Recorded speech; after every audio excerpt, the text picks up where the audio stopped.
Alors bonjour à tous, bienvenue sur dailyfx.fr, bienvenue au rendez-vous des scalpers, rendez-vous des day traders. Vincent Gann pour vous retrouver, vous retrouverez Sylvain à partir de 9h15 pour le Good Morning Euro-Dollar. Moi je vais rester dans le thème de cette émission. Alors tout d'abord l'avertissement sur les risques liés au trading. Trader sur marge comporte un risque élevé, ne peut être recommandé à tout investisseur car cela peut dégénérer des pertes qui dépassent votre capital de trading. Et bien sûr c'est un webinaire dont le contenu est purement indicatif. Ok, on va pas perdre de temps. Le calendrier économique, je vous laisse le visualiser. Bon, les indices se sont un peu retournés clairement hier.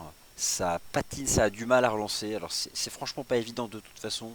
Les marchés, il y a de plus en plus de volatilité, de moins en moins de forts directionnels. Ça devient compliqué. Donc, j'ai envie de dire, le day trading devient plus safe que le swing trading. Mais bon, ça c'est la volatilité actuelle qui veut ça. Les marchés américains qui ont terminé en baisse hier, après les 4 séances de hausse. Bon, il y a eu des résultats décevants, il y a eu quelques fortes chutes. Idem au Japon, quelques poids lourds qui ont reculé, notamment donc, hier aux États-Unis c'est Disney, ou Macy's encore pour la chaîne des grands magasins, qui a révisé en baisse ses prévisions annuelles. Donc voilà, il y a des choses comme ça qu'on pesait sur la tendance, alors que pourtant le prix du pétrole s'est bien repris. Bon, voilà, ça c'est pour l'actualité. Aujourd'hui, le 12 mai 2016, c'est la Banque d'Angleterre, ainsi que quelques statistiques d'activité au sein de la zone euro, donc ce matin. Concrètement, c'est ça. Mais c'est donc surtout la Banque d'Angleterre. Et demain, donc, enfin, un dollar américain qui, je pense, prendra une décision technique avec la publication des ventes au détail. Je vous montre rapidement justement ce dollar US, parce que là je ne vais pas traiter des devises dans le rendez-vous des scalpers, mais simplement le dollar US. Voilà, vous l'avez ici en données hebdomadaires, le fameux DXY. Donc on a eu cette belle semaine de reprise la semaine dernière. Je passe en cours de clôture, vous voyez qu'on a vraiment défendu le niveau. Et là on est toujours dans ce canal, donc le dollar a du mal, mais en même temps, voilà, difficile de dire si si en fait on va continuer cette tendance baissière en place depuis le début de l'année. Pour l'instant, on voit que le marché échoue sous une première résistance, mais si les ventes au détail le faisaient sortir par le haut, la donne serait différente. Ok, allez, on va directement sur les indices boursiers en intraday. Alors, le DAX, c'est ce qui m'intéresse, c'est ce qui nous intéresse. Euh, Il y a une récurrence, on l'a étudié, on l'a pas mal vu depuis le début de la semaine. Vous avez ici toute la reprise du DAX depuis le 11 février, donc c'est depuis concrètement le point de départ de la reprise haussière des indices. Ok, bon, belle phase de hausse, et si je zoome à nouveau, on a depuis le 6 mai, donc vendredi dernier, une situation technique très similaire à celle qui avait été en place entre le 6 avril et le 12 avril. Le rebond sur la ligne de tendance, précédé d'une divergence haussière, la cassure des MM20 H4, vous êtes sur du H4 ici, donc les moyennes mobiles sont sur cette périodicité. On casse la 20, on va chercher la 50, on pull back sur la 20 et on casse la 50 par le haut. Là on se reprend avec une div dans le bas de canal, on casse la 20, on va chercher la 50, on revient sur la 20, et donc là voilà, c'est ce scénario qui consistait à voir donc la 20 attraper les cours par le bas, avec une pente ascendante, et relancer la dynamique. Sauf que la situation commence à être un peu différente, le marché hésite autour de la moyenne mobile qui commence à s'aplatir. Alors ça c'est une mauvaise chose parce qu'au final on a toujours ce range entre les deux indicateurs de tendance, il ne faudrait pas en sortir par le bas. Mais en même temps, qu'est-ce qu'on peut dire ce matin sur le GR30? Il est sur support. Il n'est pas, vous êtes d'accord avec moi pour dire qu'il n'est pas sous résistance. Alors il peut être nulle part, mais là il est sur support. Euh, et donc forcément, c'est la présence, la proximité d'un support qui autorise une bonne gestion du risque. Là pour le coup, on a je passe en plein écran, on a le niveau horizontal. Donc voilà, c'est le point d'accélération du 6 mai à 9916. On a la moyenne mobile à 20, mais bon là franchement qui ne fait pas vraiment réagir les cours, c'est ça qui m'ennuie. J'étudiais aussi la situation du RSI toujours en H4.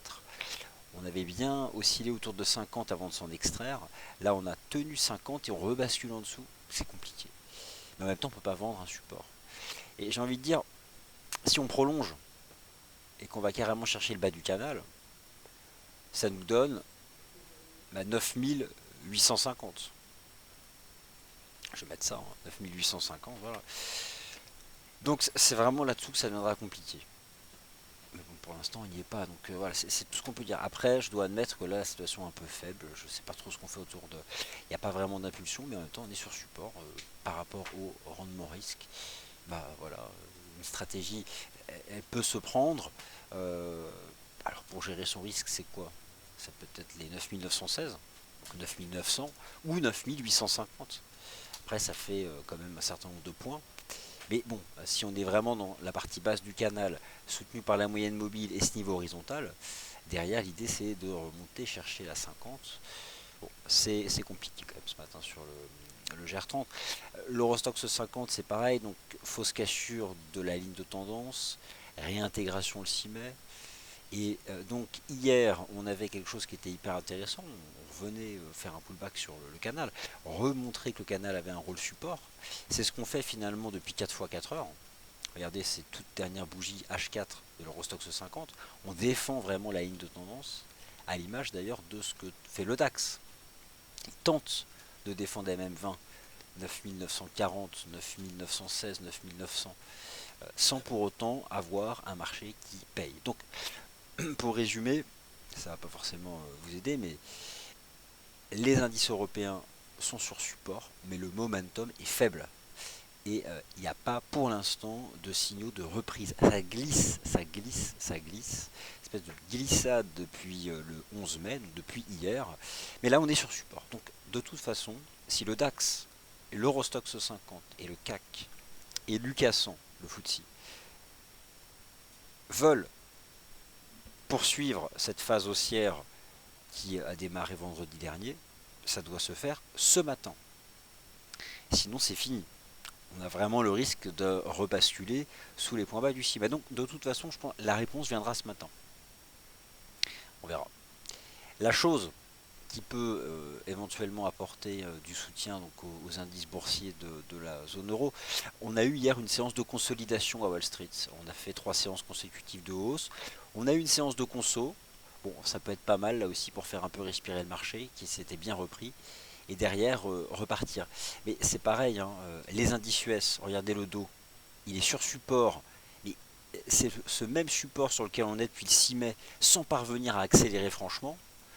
Prenez Lucasson, il travaille aussi ses points bas là, mais il n'y a pas pour l'instant un appétit acheteur. Vous savez, j'aurais tendance à dire que il y a deux approches. Trois. La première, comme d'habitude, ne rien faire.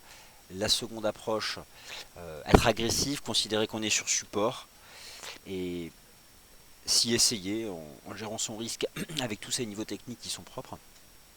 Et l'autre approche, c'est attendre une réaction. Une réaction, si vous reprenez donc, ce qu'avait fait le DAX ici entre le 6 avril et le 12 avril, on avait eu voilà, deux chandeliers de reprise confirmés ensuite par la cassure de la MM50.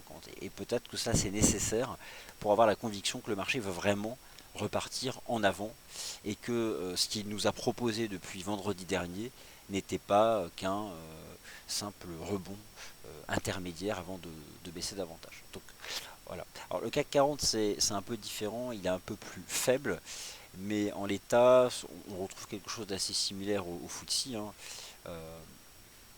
Bon voilà, le marché a fait cette espèce un avalement haussier, c'était le 6 mai. Si je prends toute l'impulsion d'ailleurs depuis vendredi dernier, lui il travaille 61,8. Voilà, j'ai envie de dire, actuellement les indices boursiers européens sont sur les ultimes supports sous peine de revenir sur les points bas du 6 mai. Le 61,8 de retracement, les 4295 du CAC. Le DAX et ses 9900, 9916. Il faut réagir maintenant ou le marché va retomber. Idem, l'Eurostoxx 50. Du point de vue de la gestion du risque, naturellement ce matin, les supports étant très proches, il n'y a qu'un seul type de stratégie qui peut être envisagée. La vente. L'autre stratégie, donc celle que j'envisage pas, la vente, elle devait être faite sous résistance, mais avec les supports qui sont proches, ça me paraît un peu agressif de vouloir s'y essayer. Bon, c'est pas évident, hein. Le Nikkei en données journalières hier finalement c'est bien repris, bon, il a bien réagi, on a toujours ce canal de reprise. Bon, on a un ensemble qui n'est pas idem pour le Nasdaq, hein. Finalement on a peut-être simplement retracé après 3 séances de hausse, ça peut relancer, donc voilà, tant qu'on tient 9850, 9009 sur le DAX, on va être d'un point de vue technique un peu contraint de défendre ou de croire que le marché peut relancer. Sinon, hein, il y a encore l'autre scénario, attendre de briser la ligne de tendance, celle-là, puis là on est proche des supports. Ok, bon, j'ai pas de. Alors, les paires de devises, elles vont être abordées dans le Good Morning Euro Dollar dans un instant. L'euro yen, c'est bien parti, je suis content. Elle a eu des NZD, énorme déception. Le marché retombe sur sa ligne de tendance, décidément, le NZD, c'est difficile pour moi. Alors, il y a eu une réaction, hein. La ligne de tendance en début de semaine, elle a bien marché, hein. À 0,8, on est monté à 0,940. Et encore une RBNZ qui nous livre quelque chose de moins dovish que prévu. Bref, bon, c'est retombé. C'est difficile. Bon, je fais le point en toute transparence dans le morning meeting sur les paires de devises. Là, je vais vraiment rester dans la thématique de l'émission. Alors, bonjour à tous. Donc, on me poste quelques charts que je vais partager tout de suite. Euro-yen, alors j'en parlerai dans le morning meeting, mais c'est haussier. Donc ça, c'est une bonne chose. Je poste un commentaire de visiteur qui m'a fait rire. Alors, le GBP. Alors, on a une émission spéciale justement pour la Banque d'Angleterre à 13 heures. Alors, faut-il, je ne sais pas du tout à quoi on peut s'attendre du GBP, ça va vraiment dépendre de l'approche de la Banque d'Angleterre. La chose, c'est qu'aujourd'hui, elle publie un rapport sur l'inflation. À 13 heures, le rapport sur l'inflation. C'est probablement donc ça et non pas ce qu'elle pourrait éventuellement dire sur le Brexit qui va avoir un vrai impact. Donc il faut voir un peu comment les banquiers centraux, les économistes de la Banque d'Angleterre envisagent l'évolution des prix au Royaume-Uni. Éventuellement, essayer d'aller retrouver, c'est facile, hein, un graphique de l'inflation à la consommation au Royaume-Uni pour voir la dynamique. Et on verra pour le GBP. Bah, vous voyez, les indices là sont en train de casser les supports, donc c'est moche. Pas de momentum aussi. De toute façon, support ou pas, c'est simple. Les supports sont présents. Mais il faut au moins 1 heure de réaction positive. Un chandelier qui montre que le marché veut payer les supports. Sinon, c'est trop risqué. Je pense que c'est la meilleure approche. Alors, on le travaille. Hein. Alors, vous allez me dire, bah, on est sur support, c'est là où il faut y aller. Mais peut-être qu'un chandelier confirmant que le support intéresse les traders serait nécessaire. Bon, on verra. Il est 9 heures. Le rendez-vous des scalpers s'arrête. On n'a parlé que du DAX, du GR30 et des indices, donc j'ai voulu rester dans la thématique. C'est faible les indices. J'en reparle de manière beaucoup plus complète dans le morning meeting. Et dans 15 minutes, c'est le point sur les paires de devises, donc le good morning euro dollar. Merci à tous.